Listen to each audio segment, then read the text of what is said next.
پاکستانی آلو chips industry کے لیے بڑی خبر۔ اگر آپ کسی کسان سے پوچھیں اچھی فصل کی پہچان کیا ہوتی ہے، شاید وہ کہیں زیادہ پیداوار، لیکن اگر بات آلو سے بننے والی چپس اور فرینچ فرائز کی ہو تو صرف زیادہ پیداوار کافی نہیں ہوتی۔ اس کے لیے آلو کے اندر ایک خاص خوبی ہونا ضروری ہے جسے کہتے ہیں ہائی ڈرائی میٹر کانٹینٹ، اور اب پاکستانی سائنسدانوں نے اسی مقصد کے لیے 4 نئی آلو کی اقسام تیار کر لی ہیں۔ سائیوال کے پوٹیٹو ریسرچ انسٹیٹیوٹ میں 4 نئی آلو لائنز تیار کی گئی ہیں جن میں ڈرائی میٹر کانٹینٹ 22% سے زیادہ ہے۔ یہ نئی اقسام ہیں L5-2 FD 74-30 FD 35-36 اور FD 74-50۔ اب سوال یہ ہے کہ ڈرائی میٹر کانٹینٹ آخر ہوتا کیا ہے؟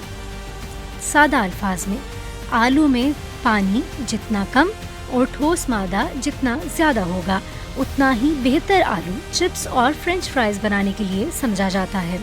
ایسے آلو کم تیل جذب کرتے ہیں، زیادہ کرسپی بنتے ہیں اور ان کی پروسیسنگ کا معیار بھی بہتر ہوتا ہے۔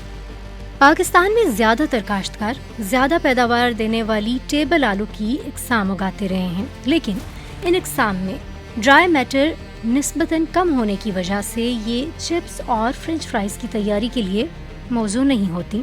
اسی وجہ سے پروسیسنگ انڈسٹری کو زیادہ تر درآمد شدہ اقسام پر انحصار کرنا پڑتا ہے۔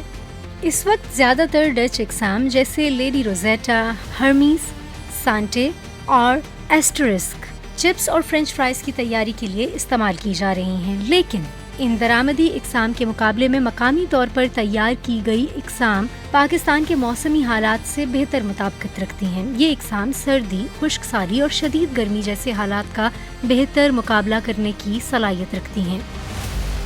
دلچسپ بات یہ ہے کہ صرف بیج ہی اہم نہیں ہوتا، کھاد کا درست استعمال، خاص طور پر پوٹاش کی مناسب مقدار اور فصل کی بروقت برداشت بھی آلو کے معیار پر اثر انداز ہوتی ہے۔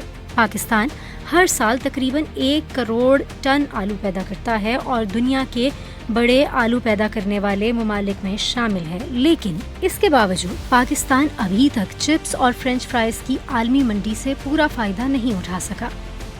اس کی ایک بڑی وجہ کم ڈرائی میٹر والی اقسام کی کاشت ہے، کیونکہ 20% سے زیادہ ڈرائی میٹر رکھنے والے آلو پروسیسنگ انڈسٹری کی پہلی ترجیح ہوتے ہیں۔ ان سے بننے والی فرینچ فرائز کم تیل جذب کرتی ہیں، زیادہ کرسپی ہوتی ہیں اور معیار بھی بہتر ہوتا ہے۔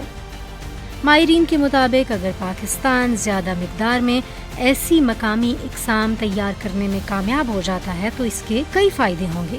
فالتو آلو ویلیو ایڈڈ مصنوعات میں تبدیل کیے جا سکیں گے، کاشتکاروں کو بہتر قیمت ملے گی، پروسیسنگ انڈسٹری کو درآمدی اقسام پر کم انحصار کرنا پڑے گا اور پاکستان تیزی سے بڑھتی ہوئی عالمی پروسیسڈ پوٹیٹو مارکیٹ میں اپنا حصہ بھی بڑھا سکے گا۔ آج یہ صرف 4 نئی آلو اقسام کی کہانی نہیں، یہ اس سوچ کی کہانی ہے کہ پاکستان صرف خام زرعی پیداوار بیچنے کے بجائے اس میں ویلیو ایڈیشن بھی کرے، کیونکہ اصل منافع صرف فصل اگانے میں نہیں بلکہ اسے بہتر مصنوعات میں تبدیل کر کے دنیا تک پہنچانے میں ہے۔